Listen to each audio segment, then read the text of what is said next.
eu vou agora com a Letícia lá em Campinas, na região de Campinas, as informações sobre a morte do Jonas Lucas, o milionário da Mega Sena.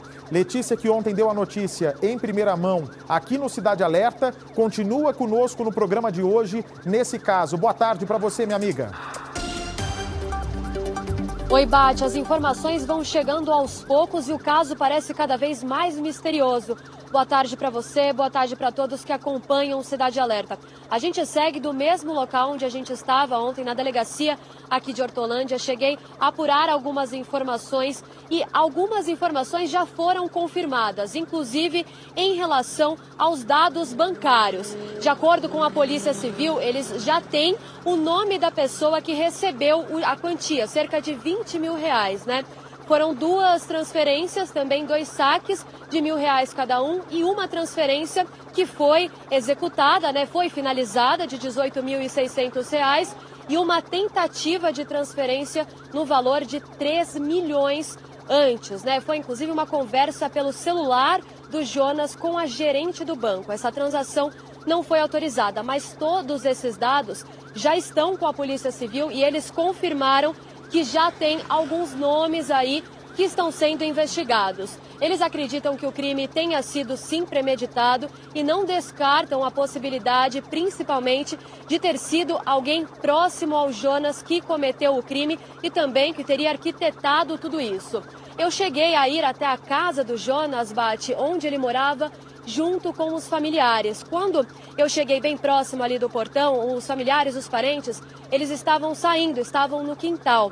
Eu consegui conversar com alguns deles, mas eles não quiseram gravar entrevista, ainda estavam bastante abalados e só disseram, foi uma informação bem importante também, que eles já têm um suspeito, então já tem uma pessoa que seria aí de conhecimento da família, que eles passaram essas informações para a polícia.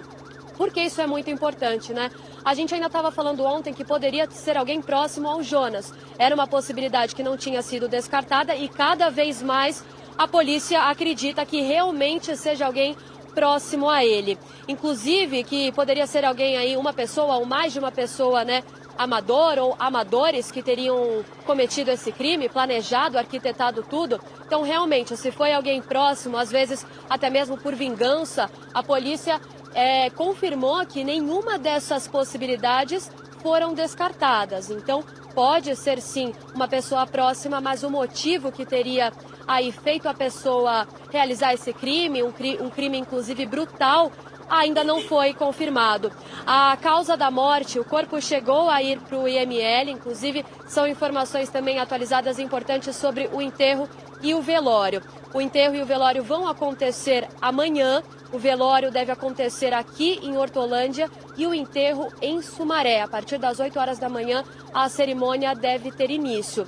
Essas informações que a família passou, breves informações que eles passaram em frente à casa do Jonas, foram somadas também, Bate, com as informações passadas pelos amigos, pelos colegas. A gente também já tinha passado breves, né, relatos que familiares, amigos disseram aqui em frente à delegacia que ele era uma pessoa bastante simples, que era bem conhecido no bairro, né, onde sempre morou. Mesmo depois de ter ganhado o prêmio, ele escolheu continuar nessa mesma região, né, aqui em Hortolândia, e essas informações foram confirmadas pessoalmente. A gente foi até esses bares, né, várias equipes nossas também tiveram ali em contato com esses amigos, bares que ele costumava frequentar, e todo mundo disse a mesma coisa, que ele ajudava bastante as pessoas, todo mundo conhecia o Jonas pelo dinheiro também, ajuda financeira que ele dava a muitos amigos que precisavam. Todo mundo ali do bairro chegou a dizer que depois que ele ganhou o prêmio, ele ficou ainda mais empático, ainda mais próximo das pessoas. Então, ficou todo mundo bastante chocado com este crime. As informações que pode ter sido alguém próximo a ele, né, envolvido no crime, que são as mais chocantes. A gente chegou a apurar agora há pouco essas novidades em relação às buscas, também buscas que foram feitas no local onde tudo aconteceu, onde o Jonas foi encontrado, na rodovia dos Bandeirantes, né, na entrada de Hortolândia, e as informações ainda permanecem as mesmas. A perícia chegou a ir, novas equipes da Polícia Civil foram até o local e eles continuam não encontrando nada. Eles disseram que por conta da chuva, né, inclusive na data bem próxima ao que Jonas foi encontrado, né, no horário ali, choveu bastante na região, choveu bastante aqui na cidade. Então eles voltaram até o local, tentaram encontrar qualquer pista, mas o que foi passado para a gente até o momento é que, infelizmente, nenhuma evidência teria sido encontrada ali na rodovia. Eles continuam procurando também pistas na casa do Jonas, Bate. Durante essa conversa com os familiares, a polícia conseguiu descobrir que, na verdade, o celular do Jonas estava sim na casa. É um ponto que também chama muito a atenção do caso. A gente conversou bastante sobre isso ontem, como ele tinha feito as transferências, porque ele chegou a conversar, né, com a gerente do banco, que a transação foi negada, aquela transação mais alta dos 3 milhões de reais. Então, o que fica na dúvida, inclusive que os policiais civis aqui de Hortolândia mais se questionam no momento, é como ele teria tentado conversar com a gerente do banco se o celular estava na casa dele. A princípio, a informação era de que o celular não tinha sido encontrado.